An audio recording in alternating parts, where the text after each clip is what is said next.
the presidency of 2022 was mine already.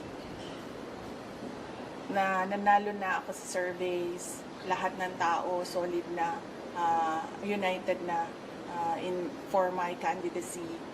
Pero I gave it away because I felt I had to do some other things other than being President of the Republic of the Philippines. Would you like to comment on that? Then why didn't she run? If she had it in the bag, she should have... Dapat tumakbo siya. You know, I mean, 2025 na eh. 20, di ba? Ngayon mo pa sasabihin yan. Di sana tumakbo siya. Tsaka yung presidency, kita naman nating lahat sa history, destiny yan. Eh, kung talagang para sa kanya yon, then dapat para sa kanya yon. Kasi di ba, I mean, what was that statement for? Then she should have filed to be president, to run for president, but she didn't. She filed to run for vice president, and now she's our vice president. So, that's what it is. Yun siya.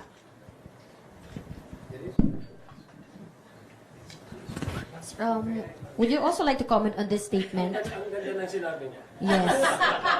I think this is particularly for the House members. Huwag nila ako i-gaslight into saying na ako ang dahilan ng kaguluhan na ito. Ang kaguluhan na ito ay nagsimula sa terrorism nila, sa harassment nila, sa threats nila sa mga personnel of the Office of the Vice President. I mean, particularly about the Good Government Committee hearing po.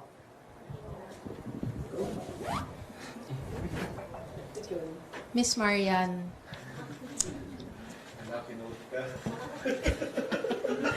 Hindi.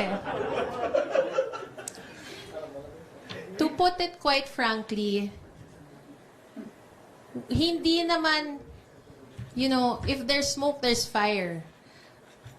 Eh, yung mga ganyan naman, it started with a speech of Congressman Valeriano. Dinala sa committee, nag-hearing, and in the course of those hearings, ang daming lumabas.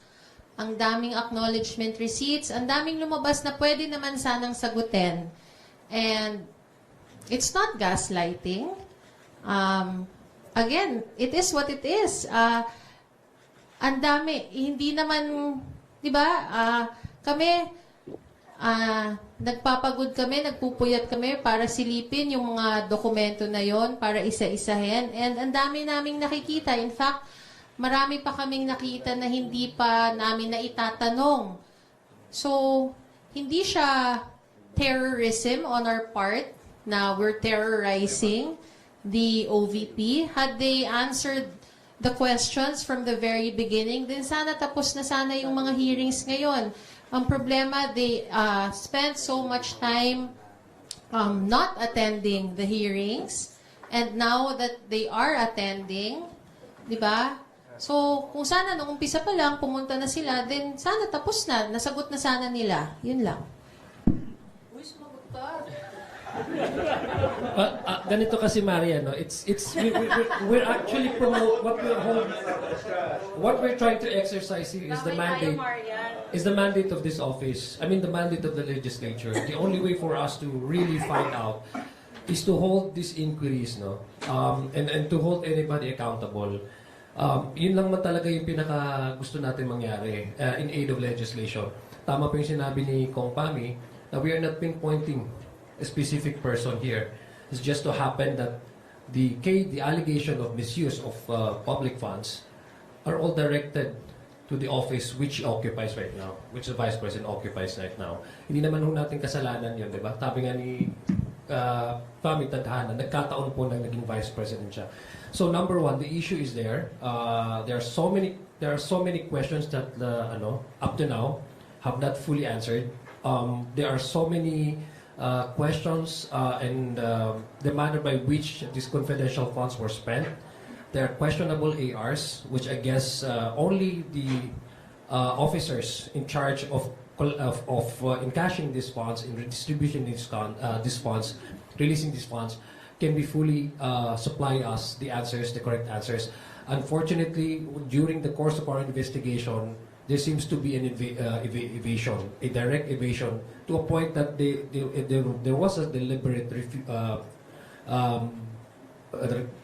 this a deliberate refusal to attend, to a point of, sa palagay ho namin sa committee, it's an attempt to frustrate the committee in finding out the truth and for a possible filing of a sound legislation that can rectify these wrongs. So ganun lang po. I think we should focus on the issue and not to dwell on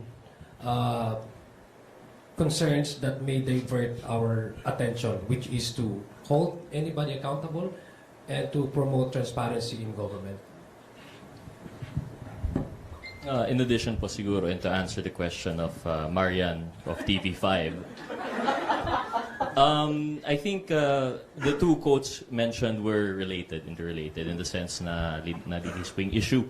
She's answering the issue by bringing up politics, yung presidency. But I think what we have to note here is that this issue goes way back po, no? Before the Good Government Committee and before people were talking about dahil po ito ay in relation to the presidency, whether 2022 or 2028, we had questions na po. And this started with no other than yung sa budget hearings natin, which was supposed to be sponsored by Congressman Adyong. Yes. Yun po, doon po yung nagsimula. Before anything on politics or anything about which camp or what, the question was really how the budget was spent, how the confidential funds were spent. And the failure to attend to that, the failure to defend it, although it had its corresponding slash in the budget, it's not sufficient po. And kaya nga po pumasok yung good government. So, to answer the issue by saying po that this is related to politics, I hope we could set that aside.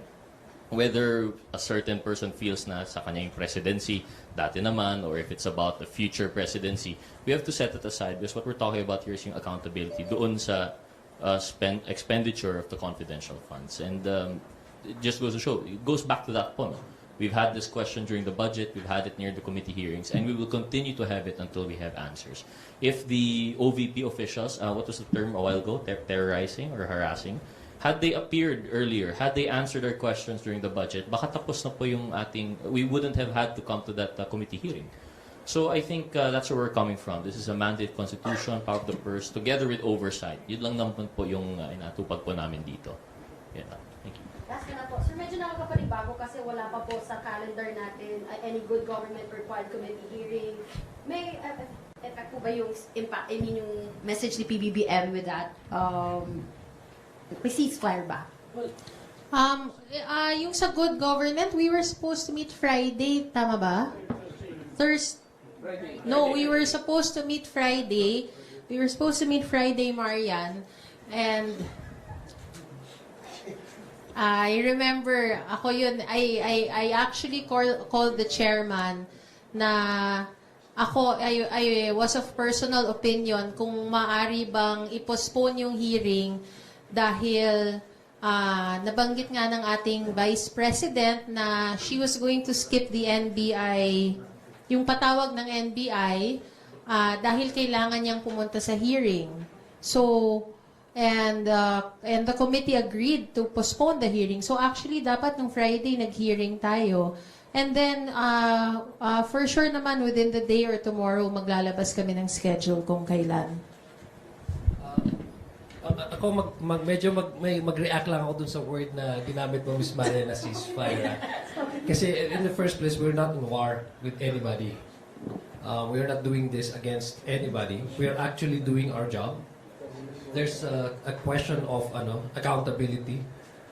There's the issue on upholding transparency in government affairs, especially if it concerns the utilization of public funds.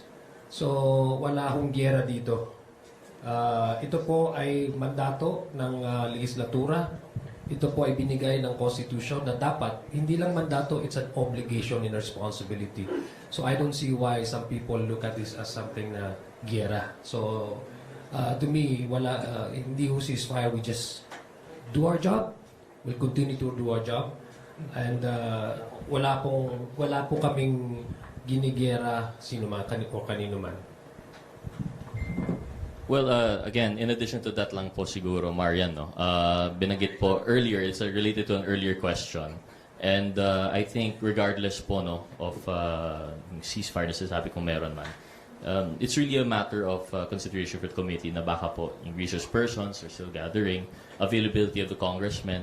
We've seen as early as Friday last week, as according to Congresswoman Zamora, we were supposed to have a hearing. So tuloy-tuloy naman po talaga. It's just these considerations. But just an additional comment po, like what Congressman Adyong said, regarding sa ceasefire, I think that's very politically charged. When you say ceasefire po, parang sinasabi, it's an intentional move to cause harm of sorts in parang gera. Like have always been calling, we've always been saying earlier, let's set aside politics po. We're just doing our job here. We're talking about transparency and accountability. So dun lang naman po yung issue natin. Whether or not the scheduling has a problem, I think that's separate naman po. But I do believe from our understanding, tuloy pa rin po yung Quadcom and good government.